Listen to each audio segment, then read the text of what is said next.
ዘመናዊው የዓለም አቀፍ ደህንነትና የወታደር ኃይል ግንባታ ምህዳር በታሪክ ታይቶ በማይታወቅ ፈጣንና የቴክኖሎጂ ሽግግር ውስጥ እያለፈ ይገኛል። ቀደም ባሉት ዘመናት የአንድ ሀገር የመከላከያ አቅምና የበላይነት የሚለካው በዋናነት በወታደሮቿ ብዛት፣ በታንኮች፣ በጦር መርከቦችና በጦር አውሮፕላኖች ብዛት ነበረም። ሆኖም ግን በአሁኑ ጊዜም የውጊያው ሜዳ ባህሪ ሙሉ በሙሉ ከተለመደው የአካላዊ ግጭት አቀራረብ ተላቆ ዲጂታል ወደሆነ አውቶሜትድና መረጃ ተኮር ውጊያ ተቀይሯል።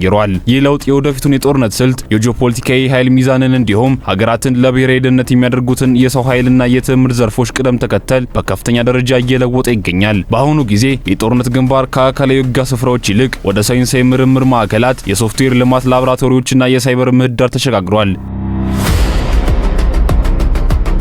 በዚህ አዲስ የደህንነት ምህዳር ውስጥ አርቲፊሻል ኢንተለጀንስ እና የዳታ ሳይንስ ዘርፎች የዘመናዊ ውጊያ ማዕከል ደም ስር ሆነው ወጥተዋል። በጥንታዊ የጦርነት ስልት ውስጥ የጦር አዛዦች መረጃዎችን ሰብስበው ተንትነው ውሳኔ ላይ ለመድረስ ረጅም ሰዓታትን ወይም ቀናት ይወስድባቸው ነበረም። በአሁኑ ጊዜ ግን በሰከንዶች እጅግ አነስተኛ እጥፍ ውስጥ በሚሊዮን የሚቆጠሩ መረጃዎችን የመተንተን አቅም ያላቸው የአርቲፊሻል ኢንተለጀንስ አልጎሪዝሞች የውሳኔ አሰጣጥ ሂደቱን እጅግ አፋጥነውታል። ዳታ ሳይንስ የተለያዩ የራዳር መረጃዎችን፣ የሳተላይት ምስሎችን፣ የድሮን ቀጥታ ስርጭቶችንና የሬዲዮ ምልክቶችን በአንድ ላይ ጣመር ለጦር አዛዦች ግልጽና ወቅታዊ የውጊያ ሜዳ ምስል እንዲኖራቸው ያደርጋል። ይህ አቅም የጠላትን እንቅስቃሴ አስቀድሞ በመተንበይ ሊሰነዘሩ የሚችሉ ጥቃቶችን በመገመትና የተሻለውን የመከላከል ወይም የማጥቃት እርምጃ ለመውሰድ የሚያስችል ከፍተኛ ወታደራዊ ብልጫ ይሰጣል። ከዚህም በተጨማሪ ራሳቸውን ችለው የሚሰሩ ሰው አልባ የጦር መሳሪያዎች የጠላት ኃይሎችን ለይቶ የማጥቃት አቅማቸው የተገነባው በእነዚህ ዘርፎች ባለሙያዎች በሚበለጽጉ ውስብስብ ሶፍትዌሮችና የማሽን ለርኒንግ ሞዴሎች አማካኝነት ነው። ከአርቲፊሻል ኢንተለጀንስ ጋር ተያይዞ የኮምፒውተር ኢንጂነሪንግና የሳይበር ሴኩሪቲ ባለሙያዎች ድርሻ ለብሔራዊ ደህንነት ዋስትናና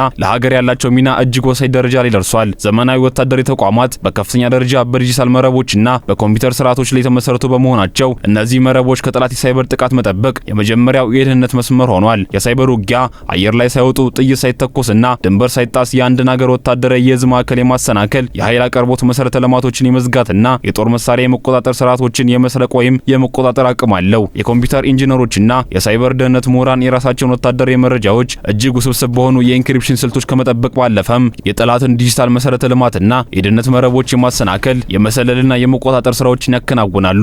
የኤሌክትሮኒክስ ውጊያ ስልቶች የጠላትን የሬዲዮና የራዳር ምልክቶች በማጨናነቅ የውጊያ መስተጋብር አቅሙን ሙሉ በሙሉ ለማሽመድመድ የሚያስችሉ የቴክኖሎጂ ውጤቶች ናቸው። የኮሙኒኬሽንና የሲግናል ፕሮሰሲንግ ኢንጂነሪንግ ባለሙያዎች ደግሞ በዚህ የተወሳሰበ ውጊያ ስርዓት ውስጥ ያልተቆራረጠና አስተማማኝ የመረጃ ፍሰት እንዲኖር ያደርጋሉ። በዘመናዊ የጦር ሜዳ ላይ የሚሰማሩ በሺዎች የሚቆጠሩ ሰው አልባ ድሮኖች፣ የመሬት ላይ ሮቦቶች፣ ታንኮች፣ የጦር አውሮፕላኖች፣ ሳተላይትና የመሬት መቆጣጠሪያ ማዕከላት እርስ በርሳቸው በቅጽበት መረጃ መለወጥ አለባቸው። ይህ የመረጃ ልውውጥ በጠላት የኤሌክትሮኒክስ መጨናነቅ ስልቶች እንዳይቋረጥ፣ እንዳይጠለፍ ወይም እንዳይዛባ የማድረግ ስራ የሲግናል ፕሮሰሲንግና የኮሙኒኬሽን ኢንጂነሮች ዋና ኃላፊነት ነው። የጠላት የሲግናል ማጨናነቅን የሚቋቋሙ የሳተላይት ግንኙነቶች፣ ምስጢራዊ የኮሙኒኬሽን መስመሮችና አነስተኛ መዘግየት ያላቸው የመረጃ ማስተላለፊያ ቴክኖሎጂዎች ለዘመናዊ የወታደራዊ ስኬት የማዕዘን ድንጋይ ናቸው። በሌላ በኩል የሮቦቲክስና አውቶሜሽን ኢንጂነሪንግ ዘርፍ በጦር ሜዳ ላይ የሰዎችን ቀጥተኛ ተሳትፎ በመቀነስ ረገድ አብዮታዊ ለውጥ እያመጣ ይገኛል። አውቶማቲክና ራሳቸውን ችለው የሚሰሩ የውጊያ መሳሪያዎች፣ ሰው አልባ የመሬት ላይ ተሽከርካሪዎች፣ የባህር ውስጥ ሮቦቶችና ሰው አልባ የሰማይ ላይ አውሮፕላኖች በሰው ልጅ ሊከናወኑ የማይችሉ ወይም እጅግ አደገኛ የሆኑ ተልእኮችን እንዲወጡ ያደርጋል። እነዚህ መሳሪያዎች በጥሩ ሁኔታ የተቀረጹም የሜካኒካል፣ የኤሌክትሮኒክስ እንዲሁም የሶፍትዌር ስርዓቶች ውህደት ውጤቶች ናቸው። የሮቦቲክስ ባለሙያዎች መሳሪያዎቹን አስቸጋሪ የመሬት አቀማመጦች እንዲያልፉም ለረጅም ሰዓታት ያለ እረፍት እንዲሰሩና ከተሰጣቸው ተልእኮ አንጻር ተስማሚ የሆኑ የውጊያና የመሰል ስራዎች እንዲያከናውኑ የሚያስችሉ ቴክኖሎጂዎችን ይፈጥራሉ። የኤሮስፔስ እና ሜካኒካል ኢንጂነሪንግ ትምህርት ደግሞ የላቁ የአየርና የጠፈር መሳሪያዎችን ለማልማት ወሳኝ ሚናን መጫወቱን ቀጥሏል። በአሁኑ ጊዜ የዓለም ሀገራት ትልቅ የቴክኖሎጂ ውድድር የሚያደርጉበት የሃይፐርሶኒክ ሚሳኤሎች ልማት የዚህ ዘርፍ ጥንካሬ ማሳያ ነው። ከድምጽ እጥፍ በላይ በሆነ እጅግ ከፍተኛ ፍጥነት የሚበሩና አቅጣጫቸውን በመቀየር የራዳር እይታንና የመከላከያ ስርዓቶችን የሚያታልሉ ሚሳኤሎችን በመገንባት የኤሮዳይናሚክስና የሞተር ቴክኖሎጂ ምርምርን ይጠይቃል። በተጨማሪም ከራዳር እይታ ውጪ የሆኑ የስቲልዝ አውሮፕላኖችና ድሮኖችን መገንባት የቁሳቁስ ሳይንስና የሜካኒካል ኢንጂነሪንግ ጥበብ ውጤት ነው። እነዚህ ዘርፎች መሳሪያዎቹ በከፍተኛ ግፊት፣ ድካምና የሙቀት መጠን ውስጥ እንኳን ሳይበላሹ ስራቸውን እንዲያከናውኑ ያደርጋሉ። ከአየርና ውቅያኖስ ባለፈም የጠፈር ምህዳር የዘመናዊ ወታደራዊ ውድድር ዋና መድረክ ሆኗል። ለዚህ ደግሞ የጂኦስፓሻል ኢንተለጀንስ እና የሳተላይት ቴክኖሎጂ ባለሙያዎች አስተዋጽኦ ከፍተኛ ነው። የመሬት ገጽን በከፍተኛ ጥራት በሚቃኙ ሳተላይቶች አማካኝነት የጠላትን እንቅስቃሴ፣ የወታደራዊ አሰላለፍ ሁኔታን፣ የጦር መሳሪያ ዝግጅትና የመሰረተ ልማት ለውጦችን በቅጽበት መከታተል ይቻላል። የጂኦስፓሻል ባለሙያዎች ከሳተላይት የሚመጡ እጅግ ብዙ ምስሎችንና የቦታ መረጃዎችን በመተንተን ትክክለኛ የሆነ የጂኦግራፊ መረጃዎችን ያዘጋጃሉ።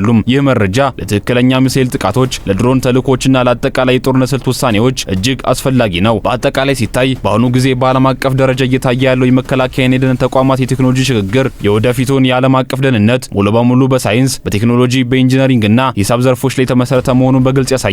ሀገራት የሀገር የደህንነታቸውንና የጂኦፖለቲካዊ የበላይነታቸውን ለማስከበር የሚያደርጉት ውድድር ከተለመደው የሰው ኃይልና የጦር መሳሪያ ክምችት አልፎ ወደ ከፍተኛ ምርምር ማዕከላት፣ የዩኒቨርሲቲ ላቦራቶሪዎችና የቴክኖሎጂ ፈጠራ አቅሞች ተሸጋግሯል። ይህ የሽግግር ወቅት የትምህርት ፖሊሲዎችን፣ የብሔራዊ በጀት ድልድሎችንና የሰው ኃይል ልማት ቅደም ተከተሎችን በአዲስ መልክ የመቅረጽ አስፈላጊነትን በግልጽ አስምሮበታል። በመሆኑም በዘመናዊ ዓለም ጠንካራ ብሔራዊ ደህንነት ለመገንባት በቴክኖሎጂ፣ በሳይበር፣ በአርቲፊሻል ኢንተለጀንስና በተዛማጅ የሳይንስ ዘርፎች ላይ ከፍተኛ መዋዕለ ንዋይ ማፍሰስና ብቁ ባለሙያዎችን ማፍራት ዋናውና ብቸኛው አማራጭ መንገድ ሆኖ ወጥቷል።